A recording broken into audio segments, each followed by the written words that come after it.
టాలీవుడ్ సినీ ఇండస్ట్రీలో మంచు కుటుంబంలో గొడవలు అందరినీ ఆశ్చర్యానికి గురిచేస్తున్న విషయం తెలిసిందే. ముఖ్యంగా ఆస్తుల విషయంలో తనకు అన్యాయం జరిగిందని మంచు మనోజ్ తన తండ్రి మోహన్ బాబుతో గొడవ పడుతున్నారంటూ పెద్ద ఎత్తున వార్తలు వినిపించాయి. దీనికి తోడు పోలీస్ స్టేషన్, కోర్టు అంటూ తిరుగుతూ అందరినీ ఆశ్చర్యపరుస్తున్నారు. ఇదిలా ఉండగా సంక్రాంతి సందర్భంగా తిరుపతిలో జరిగిన గొడవ తర్వాత మంచు మోహన్ బాబు మనోజ్ తన ఇంట్లో అక్రమంగా ఉంటున్నాడని, మనోజ్ను తన ఇంటి నుండి ఖాళీ చేయించాలని రంగారెడ్డి జిల్లా కలెక్టర్తో విన్నవించుకున్న విషయం తెలిసిందే. ఈ క్రమంలోనే మంచు మనోజ్, మోహన్ బాబు కలెక్టరేట్ వద్ద హాజరయ్యారు. బిజీగా గడుపుతున్న లైఫ్ లో చిన్న బ్రేక్ తీసుకుని ఎంజాయ్ చేయాలి అనుకుంటున్నారా? అయితే వెంటనే ఆర్వీ వెకేషన్స్ ప్రైవేట్ లిమిటెడ్ ని సంప్రదించండి. మరిన్ని డీటెయిల్స్ కోసం సంప్రదించండి 7997979960.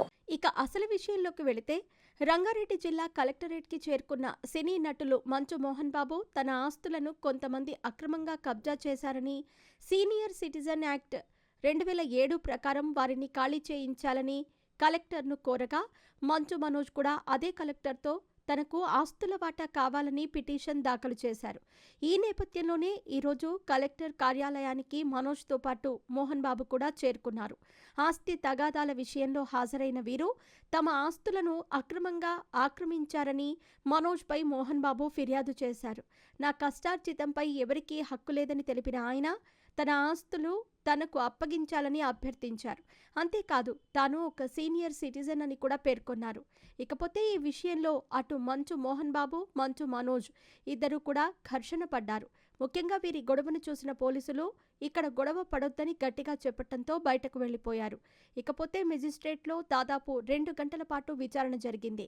ఆస్తి తగాదాకి సంబంధించి ప్రతిమా సింగ్కి పూర్తి వివరాలు అందజేశారు.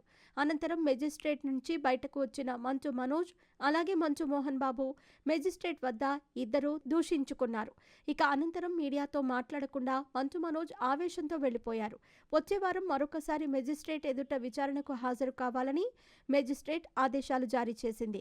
ఇకపోతే తండ్రి కొడుకులిద్దరూ కూడా ఆస్తి కోసం ఇలా కోర్టు ముందు గొడవ పడటంతో ఉన్న పరువు కూడా పోయింది అంటూ నెటిజన్స్ కామెంట్లు చేస్తున్నారు.